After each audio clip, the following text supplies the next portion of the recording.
गुन्हे शाखा युनिट 3 पोलिसांची उल्लेखनीय कार्यवाही. मोटारसायकल चोरीचे 4 गुन्हे उघड, 2 संशयित जेरबंद. नाशिक शहरातील गुन्हे शाखा अंबड युनिट 3 ने पुन्हा एकदा उल्लेखनीय कामगिरी करत मोटारसायकल चोरीच्या 4 गुन्ह्यांचा पर्दाफाश केला असून या कारवाईत तब्बल 2,45,000 रुपयांच्या 4 चोरीच्या मोटारसायकली जप्त करण्यात आल्या असून 2 आरोपींना अटक करण्यात आली आहे.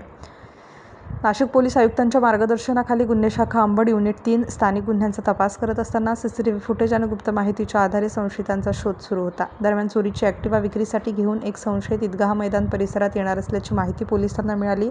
त्यानुसार पोलिसांनी सापळा रचून 2 आरोपींना ताब्यात घेतले. अटक करण्यात आलेल्या आरोपीचे नाव बाळेश नरहरी देशमुख, वय 38 वर्ष, राहणार नेताळे, तालुका निफाड, जिल्हा नाशिक. अमोल पांडुरंग आमोदे, वय 35 वर्ष, राहणार पांगरी, तालुका सिन्नर, जिल्हा नाशिक अशी असून पोलिसांनी आरोपींकडे कसून चौकशी केली असता त्यांनी विविध ठिकाणांहून मोटारसायकलची चोरी केल्याची कबुली दिली आहे. पोलिसांनी जप्त केलेला मुद्देमाल 70,000 रुपयांची हुंडा ॲक्टिवा, 50,000 रुपयांची हिरो HF डिलक्स, 60,000 रुपयांची बजाज प्लॅटिना, 65,000 रुपयांची बजाज CT 100 अशा एकूण 2,45,000 रुपयांच्या 4 चोरीच्या मोटारसायकली जप्त करण्यात आल्यात.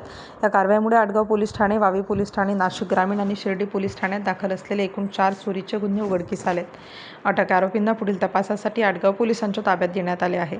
ही यशस्वी कारवाई पोलीस आयुक्तांच्या मार्गदर्शनाखाली गुन्हे शाखा अंबड युनिट 3 चे वरिष्ठ पोलीस निरीक्षक, अधिकारी व कर्मचाऱ्यांच्या पथकाने केली असून तांत्रिक विश्लेषण विभागाचेही या कारवाईत महत्त्वाचे योगदान राहिले आहे.